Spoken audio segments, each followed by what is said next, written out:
Welcome to Wine Library TV. I'm your host, Gary Vaynerchuk, and this is the Thunder Show, aka the coolest show on the internet that has to do with wine. Okay, so we've got three very interesting wines, and the reason we picked these wines today is I'm looking for value. I know you're looking for value.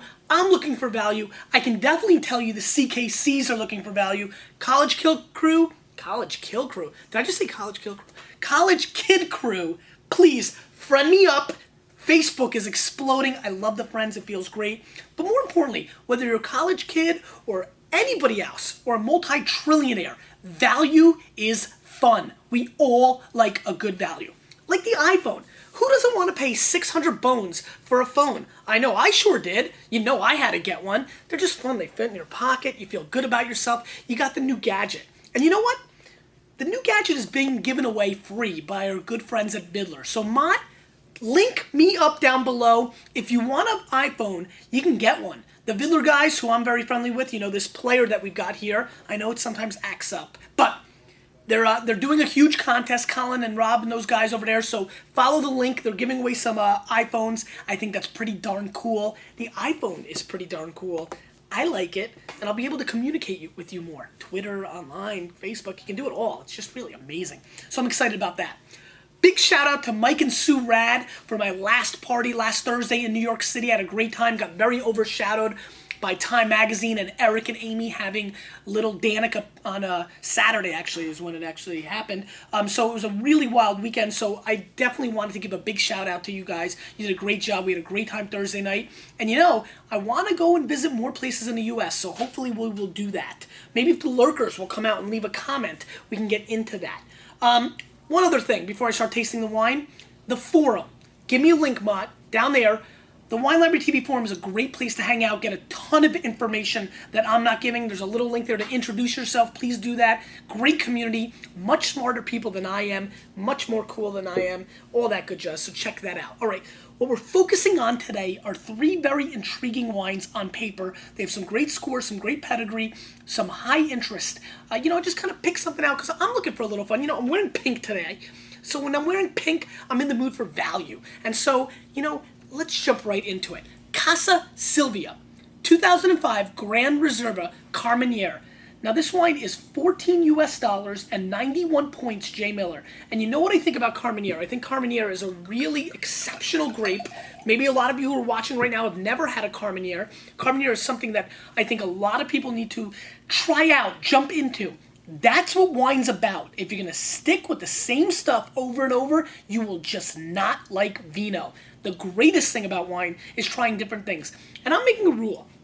It's called the 2-case rule. If you buy more than 2 cases of any product in your lifetime, Mott's going to kick your ass. So that's it. It's done. And Mott, he's angry. So this wine spends about 10 months in French oak and the rest in stainless steel. It's got beautiful color, but let's be honest, not many wines don't. So that's nice to look for. Let's give it a little sniffy sniff and see what we think. Very interesting. I love the beautiful kind of component of mocha chocolate coming through on the nose. I also get a very little insect quality coming through. Almost like, I'll tell you what it smells like actually. It actually smells like your hand after catching lightning bugs. So if you've ever had that, so imagine yourself, it's a nice cool summer night, you're catching lightning bugs with your friends all day, then you come in and you have a little hot chocolate and you spill a little on your hand and you smell that. That's exactly what this wine smells like. Let's give it a whirl.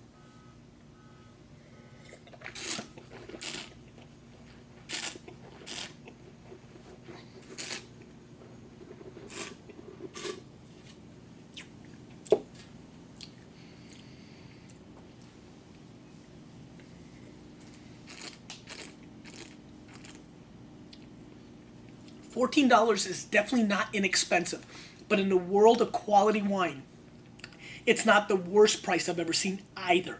Plus, Richard Todd wore that number, so that's important. It's very important to me, at least.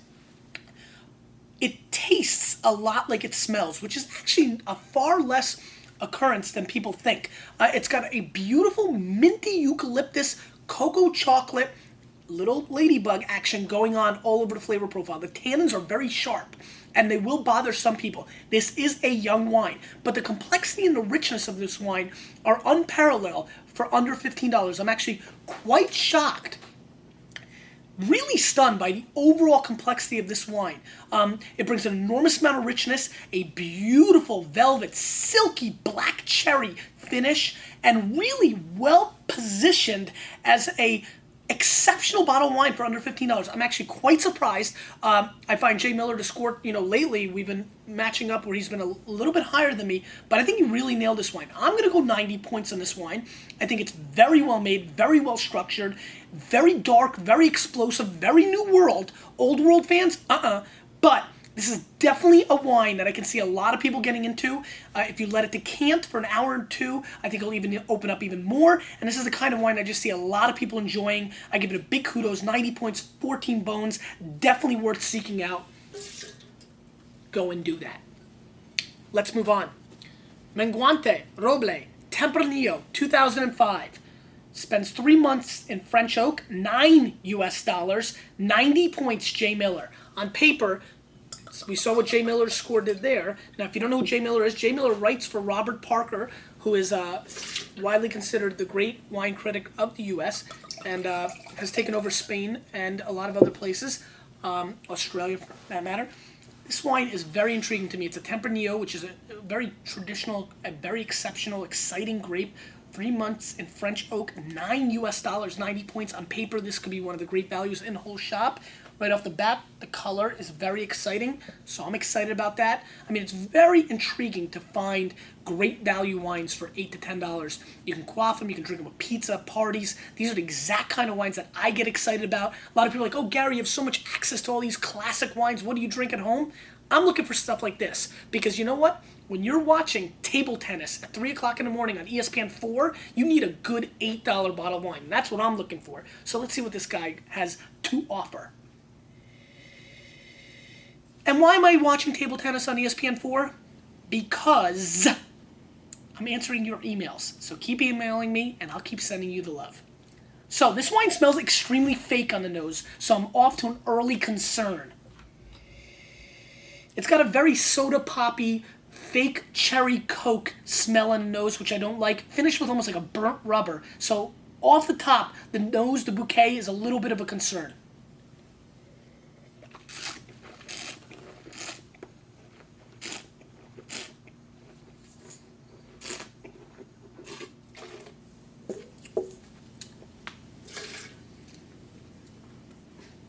This wine is off balance. It really tastes like high C mixed in with a little bit of alcohol. I'm not feeling it. It tastes extremely artificial. It's sweet and low to my sugar. It is definitely feeling a little chemically. I'm not into this wine. It's disjointed. It's got almost like a fake sour. I mean, imagine sour tasting fake, but that's what this wine's doing.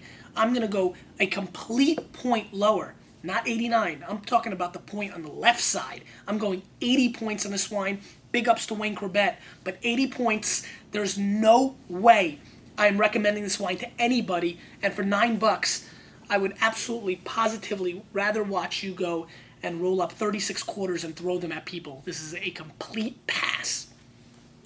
With 3 Z's. Finally. So we're 1 for 1. So 1 for 2, excuse me. So hopefully the Montes Alpha 2004 Syrah can come through for us. This is the Montes Alpha 2004 Syrah, $15 US, 91 points, Wine Spectator. Let's check this out. So obviously there's a lot of people watching WLTV for the first time. Let me give you a quick little recap for all the Vaniacs because of the Time Magazine article and the big thing in AOL today. There's just a lot going on. And we're getting a lot of new people jumping on board. So let me give you a quick little recap of what's been going on. I got a camera. We started tasting wine. We liked it. People liked it. I like people. That's pretty much it. Other than that, here's where we're at. No rules. And, more importantly, enjoy wine, but try different things. And don't let preconceived notions hurt you. And don't be intimidated by the wine bully, because I'll get my friend the Oak Monster to beat his ass, because there's no reason you shouldn't try different things.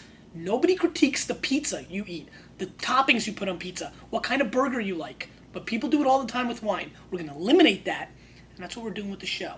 Because I know we'll get into that later. All right, so beautiful color on this Syrah. Now this is the Montes Alpha. So we've got a Chilean, another Chilean. So we did Chile, Spain, Chile. We kind of bookend Spain. Let's see if Chile can go 2 for 2 and make Spain look real bad today. It's like a big soccer match. This has been a producer that has gotten an enormous amount of attention. Montes Alpha is a really high-quality producer for low-priced wines. I'm an exceptionally big fan of their wines overall, and I'm very intrigued to try this wine. I've not had it, but after a spectator gave 91 points, it's been flying out of here like it's got the cure inside. Like basically you can live forever. The fountain of youth, we call it here. You know, we call it faux. And so let's give it a whirl. Now this has got a very intriguing little nose.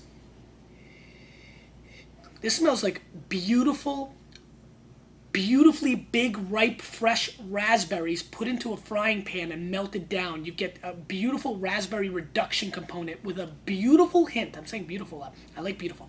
Beautiful hint. Pretty hint of cinnamon put on top of that. So I get raspberry, I get cinnamon, and I enjoy that.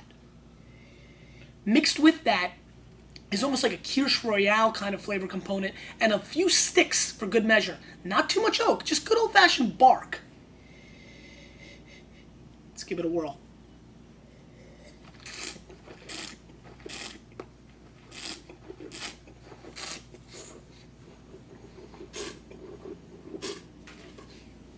I gave you a preview earlier.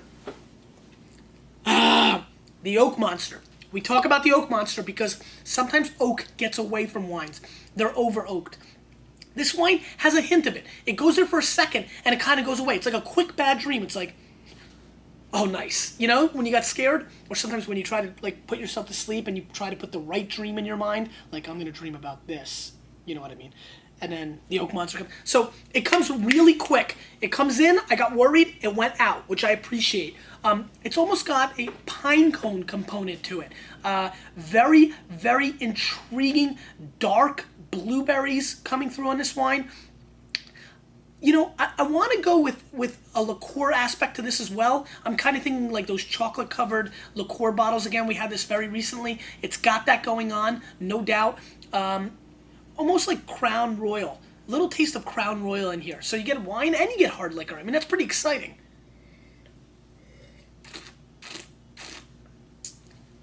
But at the end of the day, that whole concoction, all those things, the Nightmare, the Crown Royal, all that, it's coated by an elegance of raspberries. Just the whole thought, the whole promotion of it. So, what do I think about that? I think it's kind of okay. It's very solid and it's delicious. Nobody who enjoys terroir-driven wines, real structural, old-world flavors, is going to be blown away by this wine. Because it is very one-dimensional. That dimension is fruity fruit, and it's, I wouldn't say the dimension is delicious, but the dimension is very adequate. And definitely for New World fans, something people should seek out. I can see a lot of people who like Australian Shirazes that are in this price range really enjoy this wine because I do believe it brings a little bit more elegance. It's a little more toned down than the complete fruit bomb. Maybe it's a small little grenade. It's okay. I'm going to go 89 points in this wine. I like it for a lot of reasons. I actually am concerned about it for other reasons. I think it's a wine that you should drink over the next 2 to 4 years. It's the kind of wine you should drink with a red eye, you know, kind of like a big steak, something of that nature. It's a wine that's really controversial. This is very curious wine. This would be a very highly debated North versus South kind of wine for me, and I'm curious to see what people think of it. All in all, I'm going to give it a pass. I just think that there's other wines, including the first wine in this price range, that are a little bit more exceptional. So we're going to go with the Casa Silva, followed by the Montes. And you know what? I'm not even going to put this on the screen. Don't forget about the free iPhone. Friend me up. I like friends. You like friends. We could be all together. I want to say a couple other things. Neo, Sick of, or Sick. That song, it's playing over and over. 437 straight songs on my iTunes. That's how I zone out and do those emails. Question of the day. What would you do for an iPhone? Because you and a little bit of me, we're changing the wine world, aren't we?